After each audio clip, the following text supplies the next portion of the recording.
Hi, 안녕하세요. You're listening to Ba. I'm Penny. I'm Akira. And I'm Janet.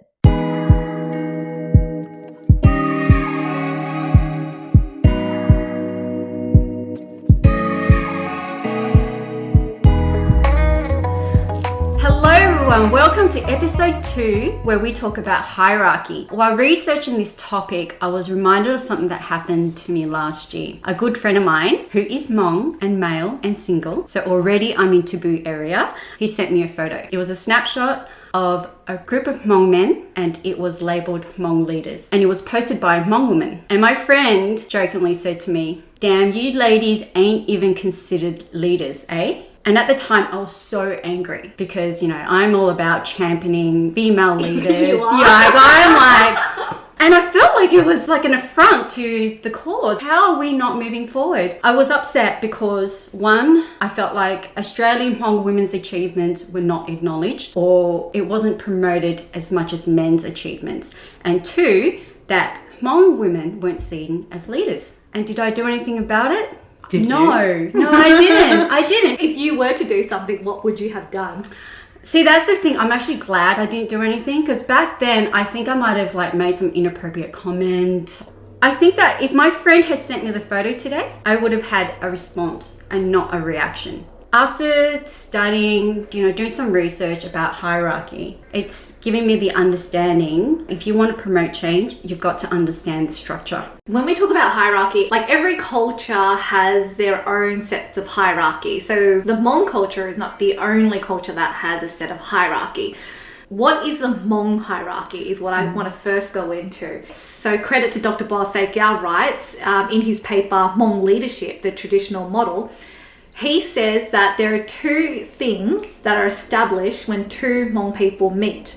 First, what is the relationship between them by inquiring through the clan, sub-clan or intermarriage. And secondly, they need to establish each standing in the Hmong community. I think it's fair to say that this is what we always do as Hmong people. That's the first thing that we do. And then from there, we find out who's related to who, yes. And then how I call them.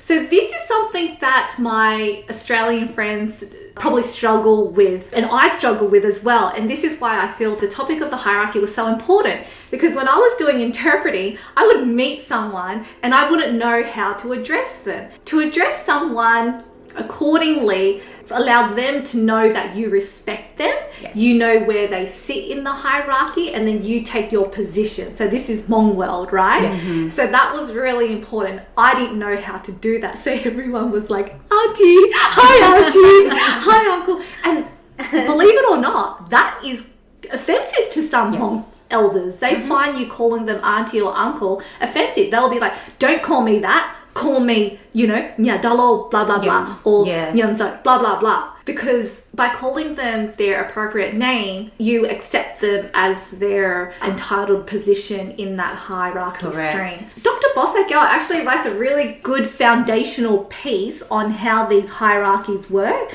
So if you are interested, we'll link that in because it goes deeper. It goes into understanding the Hmong social structure, understanding traditional leadership structure, understanding the non-traditional leadership structure, and then he talks about his point 5 is consult, know and accept the norms of the Hmong. Knowing that now, Akira, that yes. there is a Hmong, that's right. Hmong hierarchy, yes.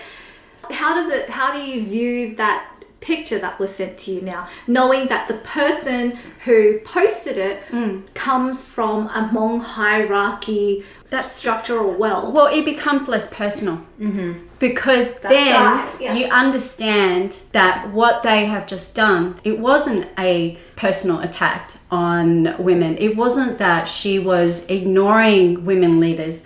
It was because this is a norm. This is to Hmong community, Hmong leaders. Isn't it interesting what our norm looks like? That's right. Because we're sitting here going, why does it have to be a norm? But yes, that's the norm. Yeah, that's it. That's the norm. And so for me to react in such a way, I might have done something stupid, not stupid. I'd probably say revolutionary, like grab a bunch of my girlfriends and go take some photos in the backyard and post that. That reminds me of when on and I'll be like, watch out or I'll bring my posse. And then they'll be like, what, you and your sister? Exactly like that. And I reckon they would have laughed at me. And then I would have gotten more butthurt. And it would have created the positive change that I wanted. But I think our community actually has a very strong sense of actually what a leader looks like. And what do you think that is? Leaders are leaders by their actions. If you're a Hmong leader, it's because you're going to those meetings. You've got a voice in the community and you're doing things for the community. That's when the Hmong community see you as a leader. You could be working at you could be like a welder, but you're a Hmong leader because of the work that you put in there. When we look at the hierarchy, it's about who gets the voice. Who gets the voice in all of this. For me, it was really important to understand that hierarchy because when I grew up with my Australian friends and in the Western world and then I married my Hmong husband, I didn't understand that hierarchy. So I got in a lot of trouble because I didn't know how to hold my mouth. I didn't know where my place was because to me, as an Australian, like an Australian Hmong, I was like, well, you have to earn my respect because that's what I would do for you. So when I sometimes go out and have lunch with my girlfriends and dinners, with my girlfriends, and I'd be like, oh, yes, this and this happened, with my mum and dad. And they were like, well, why don't you say something? And I'll be like, oh, because it's not my place to say. And they just could not understand that, could not understand why I wouldn't speak up to what I believed was right. And see, it took me a long time to understand that as a Nya coming into the family, my voice in the hierarchy is very, very low. Would you agree with that? Extremely low, yes. So a Nya, that's Nya being a daughter-in-law, that's what the term Nya translates to,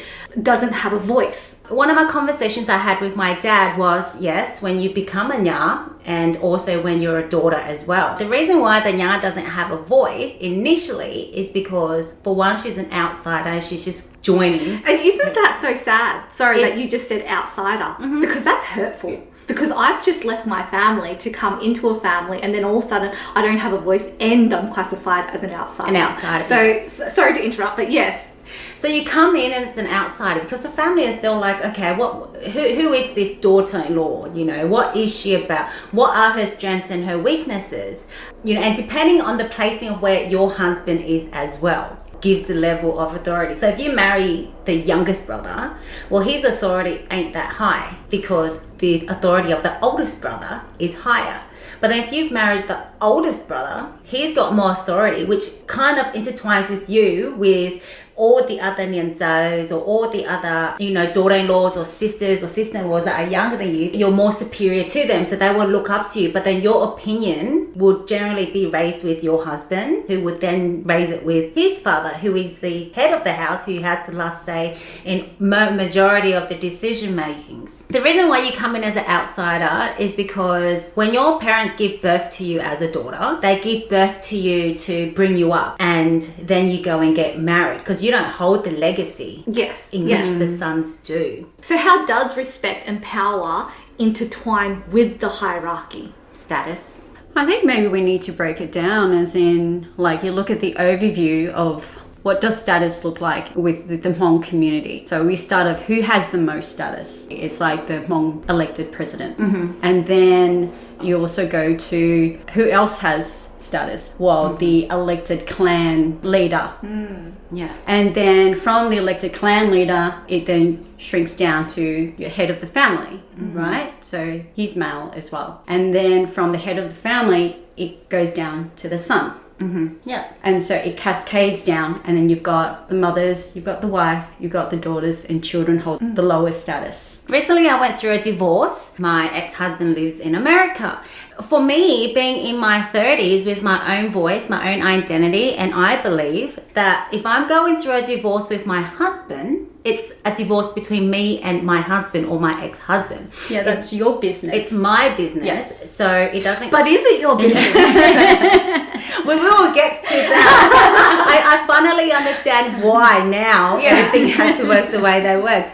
So going through this divorce, I would speak to my dad. My dad would speak to the clan leader. The clan leader would follow, meaning would get in contact with the leader of the Chang people in America, who then will contact the father of my ex-husband, who then would have a meeting with his son and the other son and his brother and his dala, his uncle. They will all sit together and have a meeting, and then the dad will relay the message back to the leader of the Chang, who then will contact the leader of the Moa here in Australia, who then will contact my dad, and then my dad will talk to me. So I had a really, because I just want to be as honest as I can with this story I'm telling right now. I had a really interesting conversation with the clan leader here in Australia. I said to him, if those Chang people have anything to say, they have my number. They can just call me. It's my divorce. They don't need to go through you. Then you go through my dad, and then my dad goes through me, because it's going to take 10 times longer to finalize this divorce the long way. And that's These are fighting words. You're like, bring it. Yes, and I said to my dad, I said, no, Dad, if they want to talk about anything, they contact me. The clan leader wants to know anything, he contacts me. He don't need to contact you, because if he contacts you, you're still going to call me and ask me. And then you're probably going to forget some of the stuff I've said to you when you go back to the clan leader. Yeah. Just get the clan leader to contact me and have a conversation with me. And it was really challenging for me to understand why it had to go through 10 million loopholes until the divorce was finalized. But now I understand, because when you get married, yes, the clan leader is tu cho no cho o the cho chong ko, and the clan leader from the Chang tu cho no cho o the cho chong ko. They are involved, correct, as well as your parents are involved.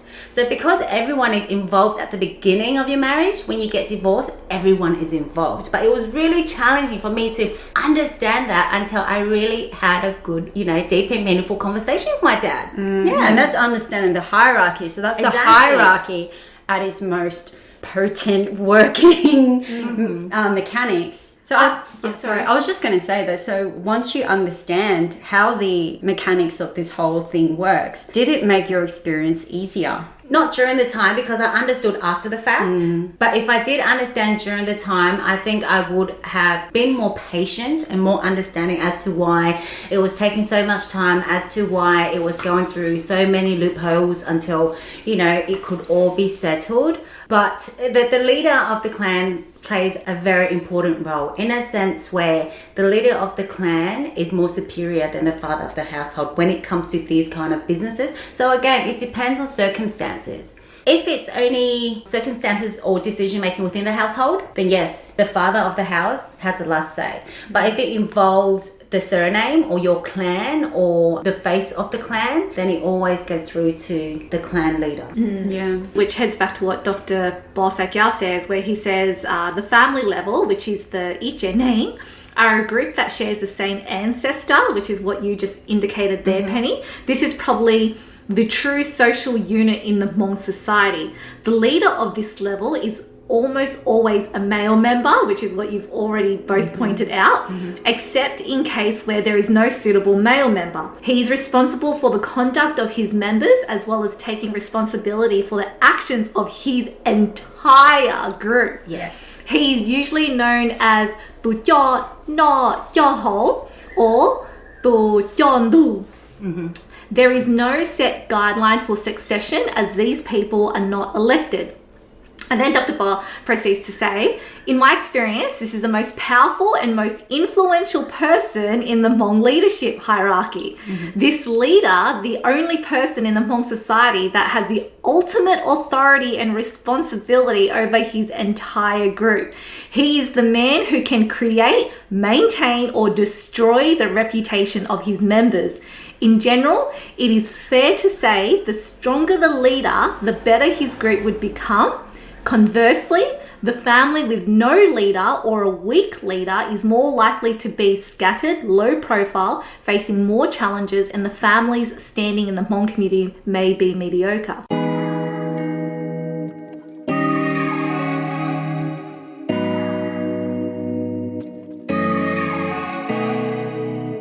And then this is where the aha moment for me came, where I was like, oh, this is why Hmong people are a collective society and they live together because the greater they are in numbers and they have a leader, the stronger they are. Because Akira, you said something about how decisions are not just made by one person, they're made by the entire community. Which our Australian, friends don't understand, right? Because we're individuals. And I also think, leaders are not, like you said, leaders are not necessarily passed on from father to son, even though in the family level, something like that sort of exists. So you carry your last name. And maybe that's the most important emphasis, is that we identify ourselves by our clan name, which is our last name. Yeah. And the boys carry that. And so there's an importance on carrying your family name to continue the succession of your family. Whereas the girls don't. The girls get taken out and get embraced by another by another family. But then again, the Hmong culture is so intricate that we can't talk about something like this without referring to our religion. And so there's a reason why the girls are taken out and then adopted by another family. Yeah. Isn't that interesting? And just to touch on that as well, even though you're the oldest, and we really want to try and stay away from female, male, and gender, but it's a very complex topic. There's more to it. It's very complex. So when you're a daughter, even if you've got a PhD and you're a doctor, and you're very successful in your career, and you're the eldest in the family, and even though your brother is just a factory worker, for example, the reason why he has more superior over you is because with your PhD, your career, you take that to your new family and they get that from you, not your family, not your parents who have birthed you. So then does it become who gets bragging rights? The Nya's family then have bragging rights to say this person belongs to our family. Right. Yeah. And then it will be something along the lines of của tôi Nha nó đừng gần tới share nữa tao PhD nữa ít tôi doctor bắt đầu lu họ mộng nó right. But just taking it back, that is why the son will always be more superior, because he holds the surname, as Akira mentioned earlier. He takes on the legacy of the Mua, that in hopes one day he becomes a leader of his own house with his clan, and he hopes that one day he becomes possibly a clan leader if that's where he wants to head down. But it's very interesting. If the son, who then marries, Wachitotsi, meaning that he's not ambitious enough and he doesn't know the Hmong culture, but then he marries his wife, who is very intelligent and knows more about Getje and Wahalu, she overrides him. No! Yes. Watch out, Paulie, I'm coming for you! Wow! Yes. But then is she higher in his clan, not necessarily her clan? Or is she just higher in the relationship? Yeah. She would be higher in the relationship, but then, when, for example, the parents have anything, they'll go to the Nya. Really? Yeah. But then that also, how you say that she gets, you get bragging rights and you get claimed. Just to explain for everyone else in terms of what the Hmong community is that when a woman gets married and goes into, her husband's family, they take on her spirit too. Her spirit becomes part of his ancestor, house spirits. Yes. So she belongs to there. Yes. So obviously, whatever she carries, what she's got, no longer belongs to her old clan. Got you. Yeah. Yes, because she adopts her husband's family name. So she's no longer a Xiong anymore, for example. She is a Li now. So your Getje Dakwa, which is the house guiding spirits, they have accepted her into the family, and she is no longer looked after by the Xiong Getje Dakwa. She's now looked after by the Li. So that's why when she leaves the house, all her education and everything like that is bragged on this side. Well, Penny, Akira and I, we all come from different backgrounds. So now that we've established that there is a Hmong hierarchy, we're well aware of it, whilst I think when we had our initial discussions, we were a bit fuzzy about it and we had a lot of strong views and opinions about it. So now that we're all on the same page, do you, Penny, abide by the hierarchy? Circumstantial. Very circumstantial. And I say this because I feel like I live in two different worlds. And you do. And I do. And I have to separate myself from two different worlds. And for a time there, I found it very challenging to do so. But as I've gone older and even now doing the podcast, researching, having very deep and meaningful conversations, it makes it more clear for me. So separating myself from the Western world and coming to the Hmong world, it's circumstantial in a sense where it depends who I'm talking to and it depends how related I am to them. So, for example, if it's like my bo and my yo, I wouldn't just be like, hi, neto lo. It would be like, oh, bo, yo, neto. Even the tone would change as well. Wow. So, and it depends who they are, how related they are to your family, and how the relationship between me and that person as well. Yeah. How about for yourself, Akira? I still find it really hard because I feel like I'm still quite an outsider. So the only contact I have with Hmong people are my parents, maybe once a fortnight. And it's like, hey, Mum, what you doing? And also, the podcast. For me, I think my journey's only just started. Wow. It'll be very interesting to see how it goes. But I feel like my integration back into the Hmong community is going to be a lot easier. Yeah. Less stressful, less aggressive. Why do you say that? Why do you say that? I feel that it's no longer a fight. I used to think it was a fight because I felt I was fighting against the old thinking. And I felt that I had to break it. But in understanding the structure, I now understand that if you break a structure, like if you have a bowl and you break it, you don't get to use that beautiful bowl anymore. Correct. And that's not what I want to do. I don't want to break the Hmong structure so that it's no longer recognizable. I just feel that the bowl needs to be maybe updated. A bit of fresh paint. That's right. That's it. And when you put fresh paint on, you don't break the bowl. That's right. You kind of just give it a new face, a new lacquer, so that it's I don't want to say modernized, but just then a new feel, so that it fits in with the shelf it's going to go onto. Yeah. What about you, Janet? So I abide by the Hmong hierarchy through and through. So as you guys know, in our last podcast, episode 1, so for those who haven't, listened to that, go back, you'll find that I grew up with Australians for a long time in my life. So coming into the Hmong culture, I didn't understand any of the rules and I didn't understand the hierarchy. So I got burnt through and through because I didn't understand it.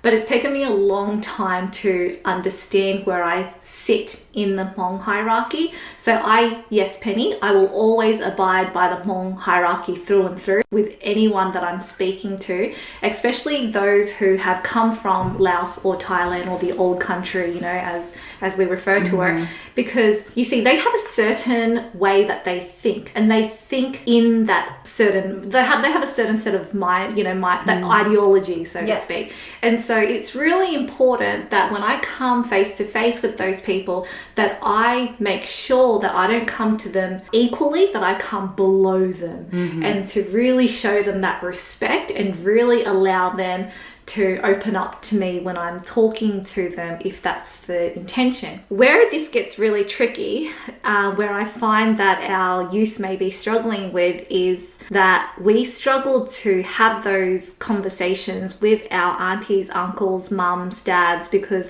we don't know how to abide by the hierarchy. So to just be a bit more clear, as a child of a Hmong parent, you are seen as their slave, someone that works for them.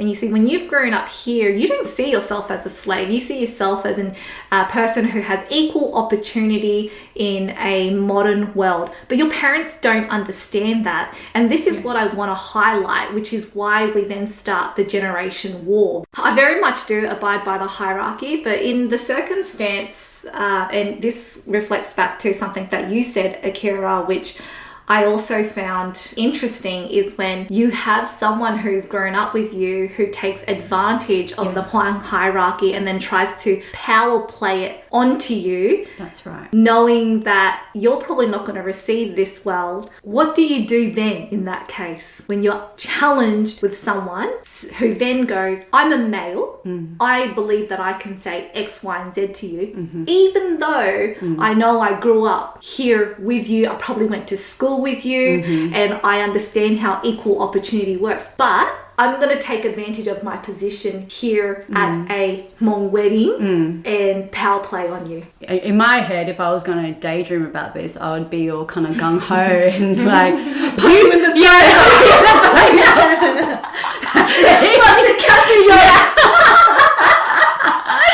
You don't know me. Yes, that's the heroic fantasy, but in reality, I would shut the fuck up and just take it. I wouldn't say anything. See, and this is probably where I would probably differ, because if I was facing someone who put me in that position and tried to pull strings and power play their title, their position, I would just look them in the eye and ask them, what is this that you're doing here? And ask them, first of all, what's the problem here? And get them to really just tell me what the problem here is for me to, and I'd probably be very vulnerable. So if it was boy version of Kira, Yes. I would say, Kira, what you said to me was really hurtful, especially considering that we went to school together and I would never have expected you to talk to me in that way and throw this Hmong world in my face like that. Yes, I hear what you're saying, but I want to also let you know that what you said was very hurtful, and I'm just actually shocked that you are willing to behave like that.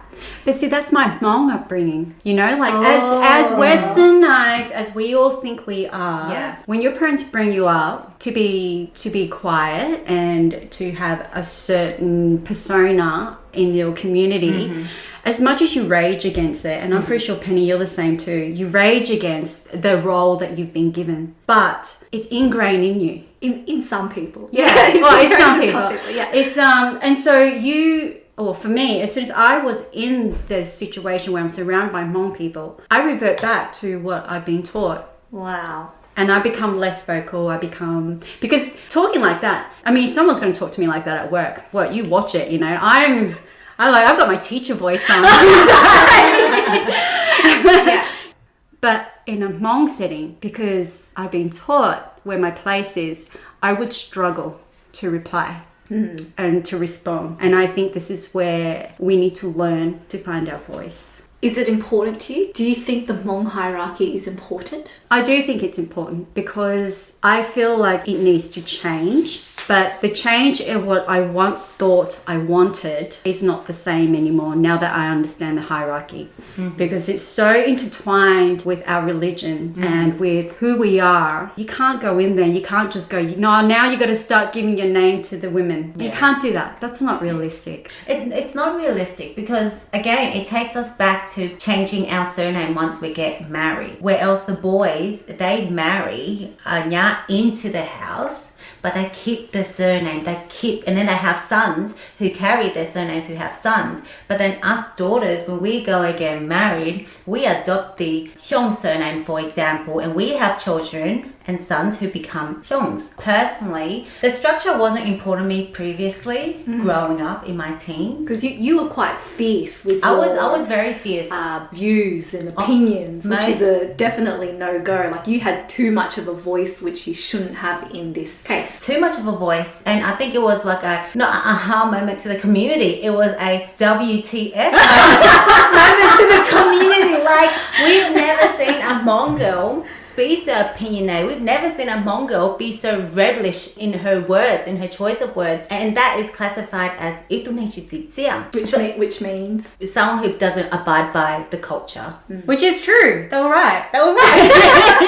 They were right. That was me. That was me, and I don't hide it. But now I respect the structure, but I feel as though there could be amendments within the structure, minor amendments, so that women can feel like they are allowed to have a voice and be heard as well. that's very interesting, because people who know you probably wouldn't have understand why you were so aggressive, well, who thought they knew you, probably wouldn't have understood why you were so aggressive and not really understanding your battle between not understanding the hierarchy. When you say now you understand the hierarchy, you mean now as in like just this year, don't you? Most definitely. You don't mean like this is something that happened 2 years ago. No. You mean just this year. Just Like 2 days ago. Actually, just this morning. And, you know, like I'm falling in love with the Hmong culture, which I've never fallen in love with the Hmong culture, but understanding so much about the reasons behind the structure, the reasons why the structure is put in place, it has made me fall in love with the Hmong culture and being Hmong. So just to paint this picture for our youth, we have a Hmong culture, which we, I think, here at Bar agree that we, to some level, abide by and respect. So if you're struggling as a youth person to abide by the Hmong structure, think about it like this. If you have a job and you're working for someone, the person at the top is the CEO, who then has, you know, his people on the side, the CFO, the COO, and then they have their managers, who then have, you know, you might have a vice president and they have their managers. Those managers have sub-managers and those sub-managers have subordinates. So if you are the subordinate, you then take direction from your manager, who takes direction from his manager, who takes direction from his manager's manager, who is probably the CEO. In a work setting, you would never go to the manager, who's not even your manager. Your manager is probably the vice, the vice, president or whatever. You'd never go to his manager and say, I'm not going to do this work. You can't tell me to do this work because I have equal opportunity in this world. So if you turn that picture into the Hmong setting, we also have roles and responsibilities as children. I think that's fair to say. And our roles and responsibility as a Hmong child is to cook, clean, do dishes, take out the garbage and all the rest of it. So when we use our words of our Western world to our parents, our aunties, our grandmas and say, I'm not going to do this, why do I have to do it? We then are not following the structure. Now, at the same time when I say that, I understand that there are situations where it's unreasonable and obviously, everyone needs to assess their own situation. But in this particular case, when we focus on the hierarchy, that is what we are doing. When we fight against our parents on, well, why did Johnny get a toy and I didn't? Why did this happen and, and I don't get to do that? We need to understand that we're in a Hmong hierarchy that has a certain structure that we need to follow. And if we don't, then that's when the generation war creates itself. I think we get so mixed up in terms of the gender inequality. Like when Hmong women, like myself, we feel like we've been oppressed by our Hmong community. It's easy to think that we're the only ones. But looking back in history, if we look further out, Hmong are Asians. In Asian history, it's very common to find that it's a patriarchal society. And then you look at, not just Asians, you're looking at the rest of the world, the international world. There are discrepancies between how each gender is treated. So what we're fighting or what we're facing is not necessarily related to hierarchy. And it doesn't mean that there's no room in there for us to move in terms of gender representation or in terms of allocating respect to genders. I feel like there's lots of room for that without disrespecting our hierarchy. And just being able to separate yourself from the Western world and being able to connect yourself with the Hmong world, I think that's very important. That's something, as I mentioned earlier, I struggled to.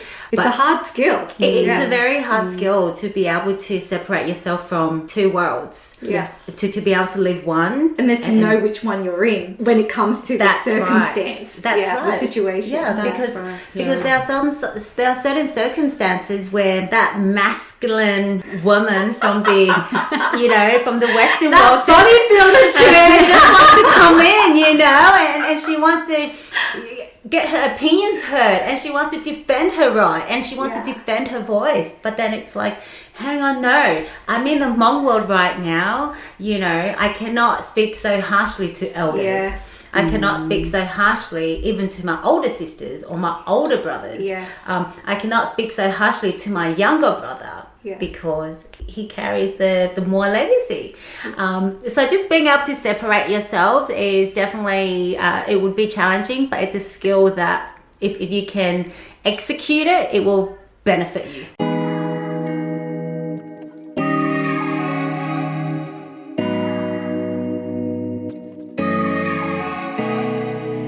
All right.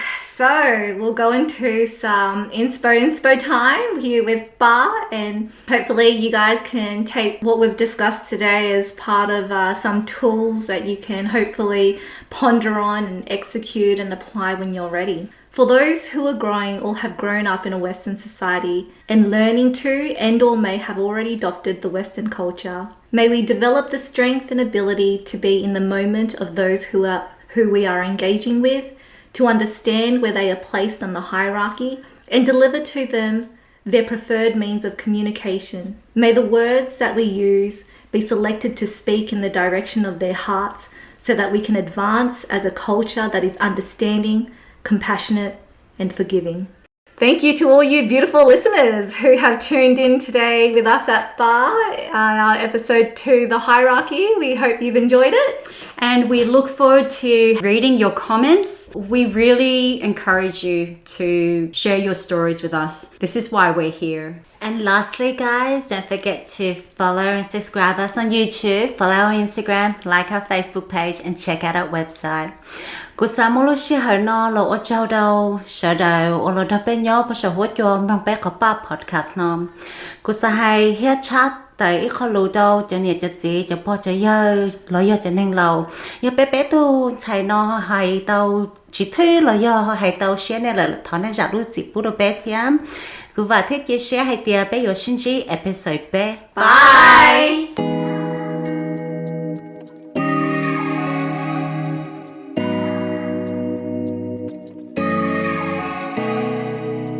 If you enjoyed this podcast, you have to head over and subscribe to our YouTube channel, like our Facebook page, and follow us on Facebook.